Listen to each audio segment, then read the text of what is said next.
નમસ્તે વિદ્યાર્થી મિત્રો, ધોરણ 12 ના નામાના મૂળ તત્વ વિષયમાં આપ સૌનું હાર્દિક સ્વાગત છે.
તો વિદ્યાર્થી મિત્રો, હું તમને મારો થોડો પરિચય આપી દઉં.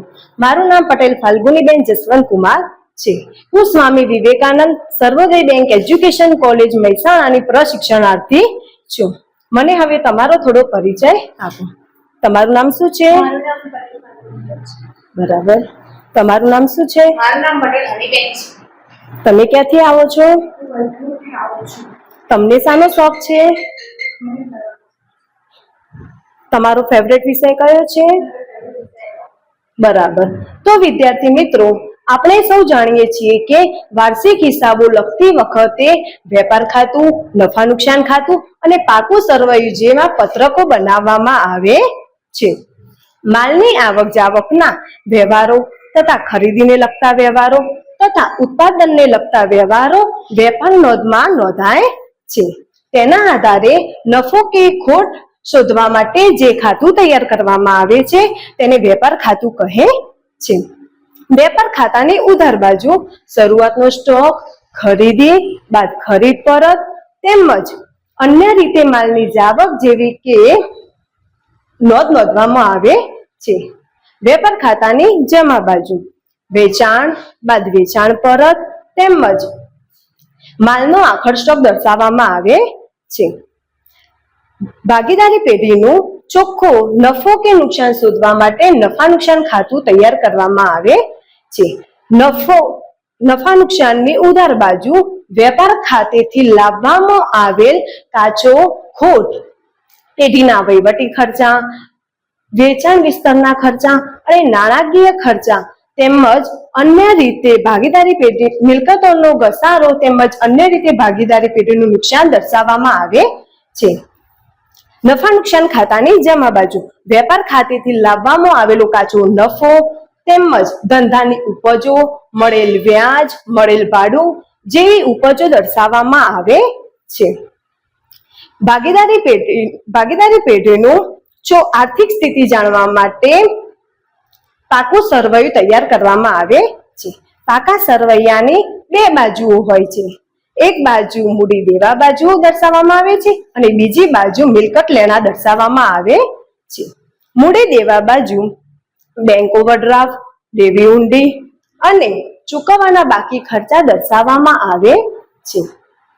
પાકા સરવૈયાની મિલકત લેણા બાજુ દ્રશ્ય મિલકતો જેવી કે જમીન, મકાન, પ્લાન્ટ, યંત્રો વગેરે જેવી મિલકતો દર્શાવવામાં આવે છે અને અદ્રશ્ય મિલકતો જેવી કે પેટન્ટ, ટ્રેડમાર્ક, કોપીરાઇટ જેવી બાબતો દર્શાવવામાં આવે છે.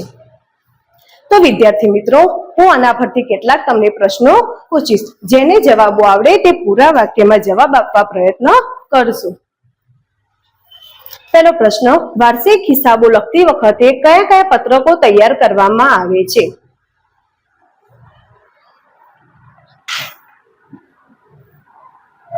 વાર્ષિક હિસાબો લખતી વખતે વેપાર ખાતું નફા નુકસાન ખાતું પાકું સરવૈયું બનાવવામાં આવે છે. બરાબર.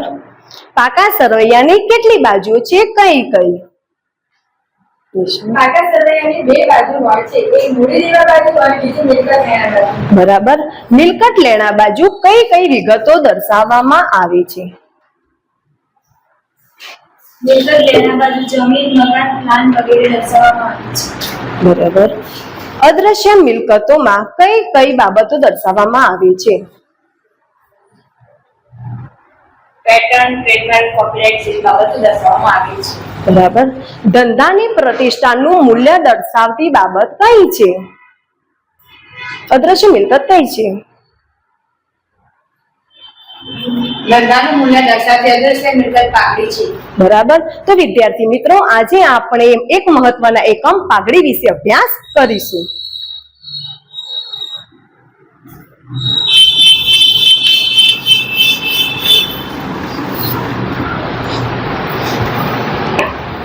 પાઘડીનો અર્થ. પાઘડી એ અદ્રશ્ય મિલકત છે. અપેક્ષિત નફા કરતા વધુ નફો કમાવવાની ધંધાની પ્રતિષ્ઠાના મૂલ્યને પાઘડી કહે છે.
પાઘડીને અસર કરતા પરિબળો જેવા કે ધંધાનું સ્થળ, ધંધાની મુદત અને ધંધાના પ્રકારો વગેરે જેવા પરિબળો છે.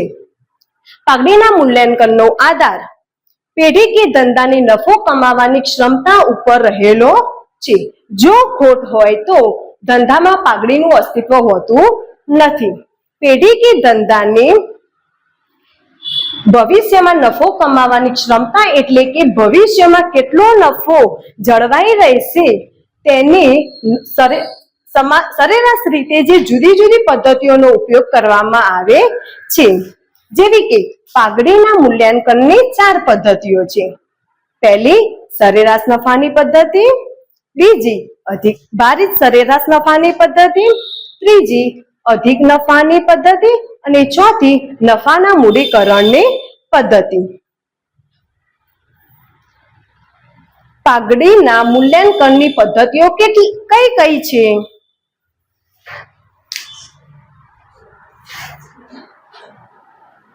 પાઘડીના મૂલ્યાંકનની 4 પદ્ધતિઓ છે. એક સરેરાશ નફાની પદ્ધતિ, બે ભારિત સરેરાશ નફાની પદ્ધતિ, ત્રણ અધિક નફાની પદ્ધતિ અને ચાર નફાના મૂડીકરણની પદ્ધતિ. બરાબર. ક્યારે પાઘડી ઉદ્ભવતી નથી?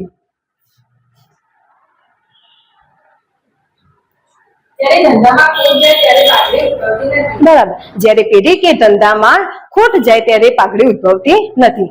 તો વિદ્યાર્થી મિત્રો, આજે આપણે એક ઉદાહરણ દ્વારા સમજીશું.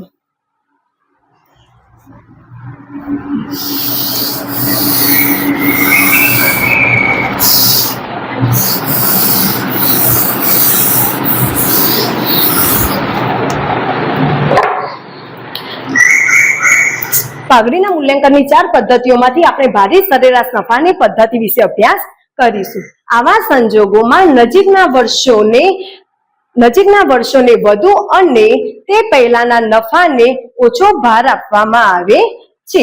સામાન્ય રીતે 1, 2, 3, 4 એમ જુદા જુદા વર્ષોના નફાને સરેરાશ કાઢવામાં આવતી હોવાથી તેને ભારિત સરેરાશ નફો કહેવાય છે.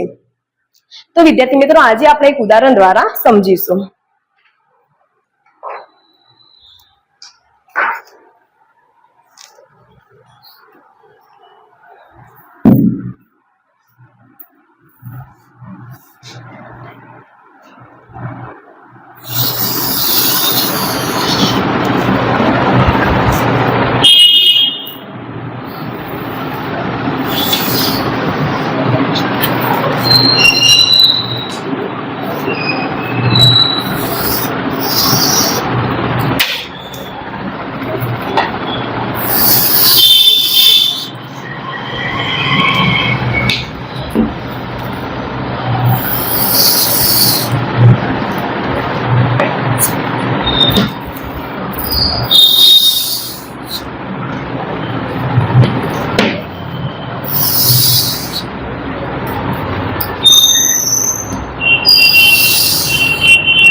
નીચેની માહિતી પરથી ભારિત સરેરાશ નફાની રકમ શોધો. વર્ષ અને નફો આપેલો છે. વર્ષ 2013-14 એનો નફો છે 40,000 રૂપિયા.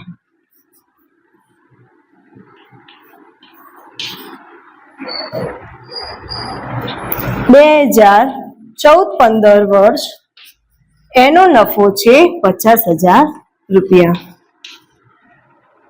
2015-16 એનો નફો છે 60,000 રૂપિયા.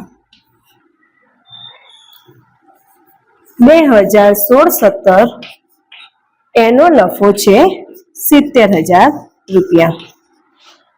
રકમમાં આટલી વિગતો આપેલી છે. તો હવે આપણે ભાર અને ત્રીજા ખાનામાં ભાર શોધીશું અને ચોથા ખાનામાં ભારિત નફો એટલે કે પેદાશ શોધીશું.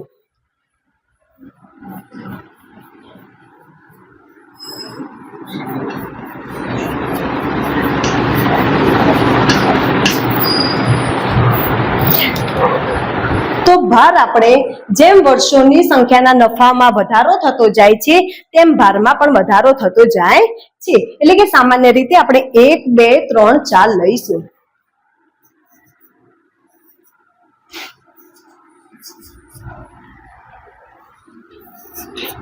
ભારનો સરવાળો કેટલો થાય છે? 10. બરાબર. તો અહીંયા આપણે 10 લખીશું. હવે ભારિત નફો શોધવા માટે તો નફો ગુણ્યા ભાર એટલે કે આ ભારિત નફો મળશે. તો આપણે 2013-14 નો નફો 40,000 છે. તો 40,000 ગુણ્યા 1 કરીશું એટલે કેટલા આવશે? ભૂમિકા 40,000. બરાબર. તો અહીંયા આપણે 40,000 લખીશું. 50,000 ગુણ્યા 2.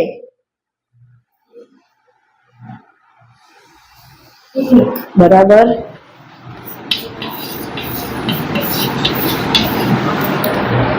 60,000 ગુણ્યા 3.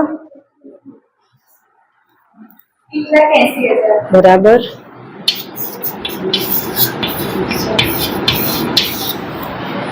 70,000 ગુણ્યા 4. 2,80,000. બરાબર.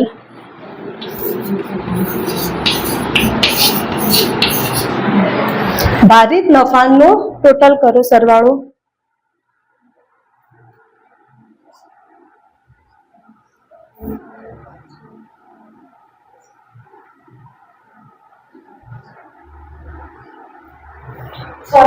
બરાબર. તો અહીંયા આપણે 6 લાખ લખીશું.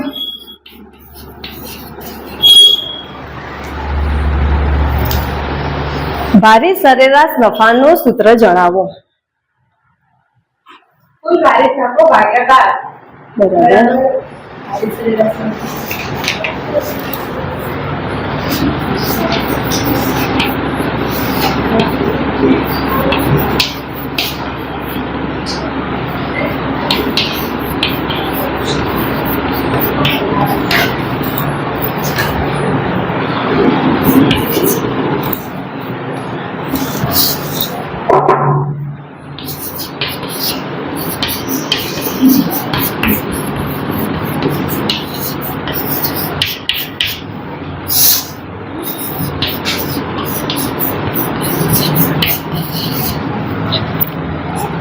કુલ ભારિત નફો કેટલા છે? 6 લાખ. બરાબર.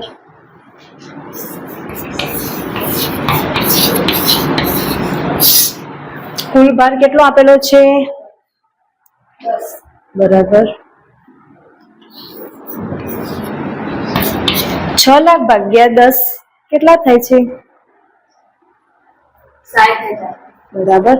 તો ભારે સરેરાશ નફો 60,000 રૂપિયા થાય.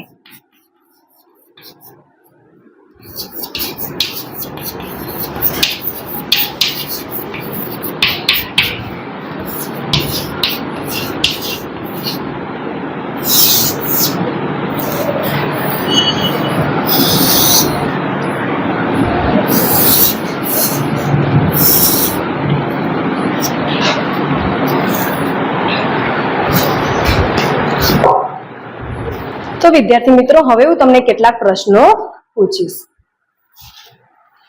પાઘડીના મૂલ્યાંકનની કઈ કઈ પદ્ધતિઓ છે?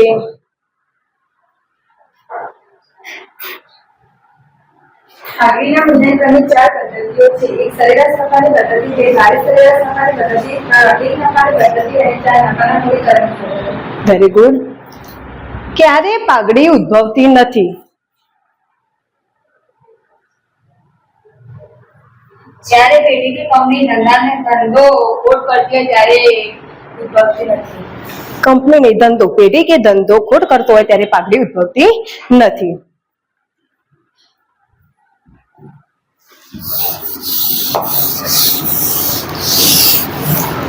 ભારે સરેરાશ નફાનું સૂત્ર જણાવો.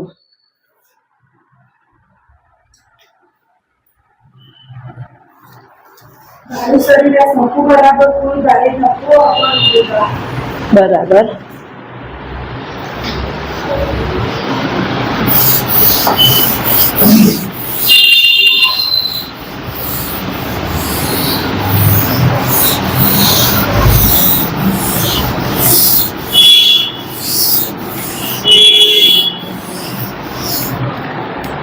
હવે હું તમારી મૂલ્યાંકન કસોટી લઈશ.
લખાઈ ગઈ? તો આપણે હવે સોલ્વ કરીએ. પ્રશ્ન 1, નીચેના પ્રશ્નોના એક વાક્યમાં જવાબ આપો. પહેલો પ્રશ્ન છે, પાઘડી એટલે શું? અપેક્ષિત નફા કરતા વધુ નફો કમાવા માટે પ્રતિષ્ઠાના મૂલ્યને પાઘડી કહે છે. બરાબર. પાઘડીના મૂલ્યાંકનની કેટલી પદ્ધતિ છે? કઈ કઈ? પાઘડીના મૂલ્યાંકનની 4 પદ્ધતિ છે: સરેરાશ નફા પદ્ધતિ, ભારિત સરેરાશ પદ્ધતિ, અધિક નફાની પદ્ધતિ અને મૂડીકૃત નફાની પદ્ધતિ. બરાબર. ભારિત સરેરાશ નફો એટલે શું?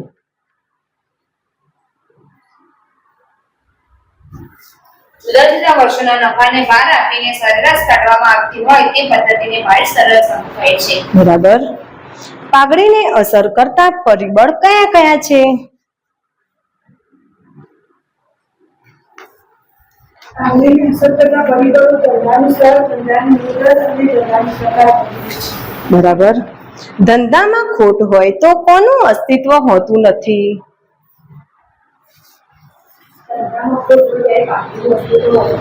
બરાબર. પ્રશ્ન 2, દરેક પ્રશ્ન માટે યોગ્ય વિકલ્પ પસંદ કરી સામે આપેલ ચોરસ બોક્સમાં સાચો વિકલ્પ લખો. પાઘડી એ કયા પ્રકારની મિલકત છે? ઓપ્શન દ્રશ્ય મિલકત, બી અદ્રશ્ય મિલકત, સી ચાલુ મિલકત, ડી અવાસ્તવિક મિલકત. અદ્રશ્ય મિલકત. બરાબર. પાઘડીનો આધાર કોના પર રહેલો છે? એ ધંધાકીય એકમના કર્મચારી પર, ધંધાકીય એકમના સંચાલકો પર, સી ધંધાકીય એકમની મિલકતો પર, ડી ધંધાકીય એકમના ભવિષ્યમાં જળવાઈ રહે તેવા નફા પર. ધંધાકીય એકમના ભવિષ્યમાં જળવાઈ રહે તેવા નફા પર. બરાબર. પાઘડી એ ખાલી જગ્યાનું નાણાકીય મૂલ્ય છે. ઓપ્શન એ રોકાણો, બી ધંધાકીય એકમની પ્રતિષ્ઠા, ઓપ્શન સી કાયમી મિલકતો, ઓપ્શન ડી હરીફાઈ. ઓપ્શન બી ધંધાકીય એકમની પ્રતિષ્ઠા. બરાબર. ભારિત સરેરાશ નફો બરાબર ખાલી જગ્યા. ઓપ્શન એ રોકાયેલી ગુણ્યા અપેક્ષિત વળતરનો દર, ડી સરેરાશ નફો ભાગ્યા અપેક્ષિત વળતરનો દર, સી કુલ ભારિત નફો ભાગ્યા કુલ ભાર, ડી અધિક નફો ભાગ્યા અપેક્ષિત વળતરનો દર.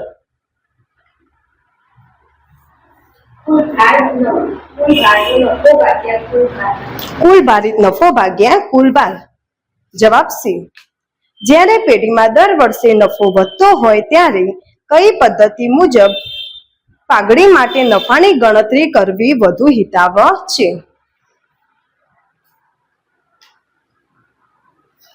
ઓપ્શન એ સાદી સરેરાશ, બી ભારિત સરેરાશ, ઓપ્શન સી વાર્ષિક વૃદ્ધિ પર, ડી ચક્રવૃદ્ધિ વ્યાજ પર. ભારિત સરેરાશ. બરાબર.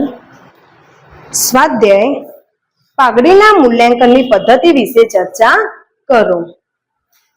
મને મૂલ્યાંકન કસોટી આપી દો.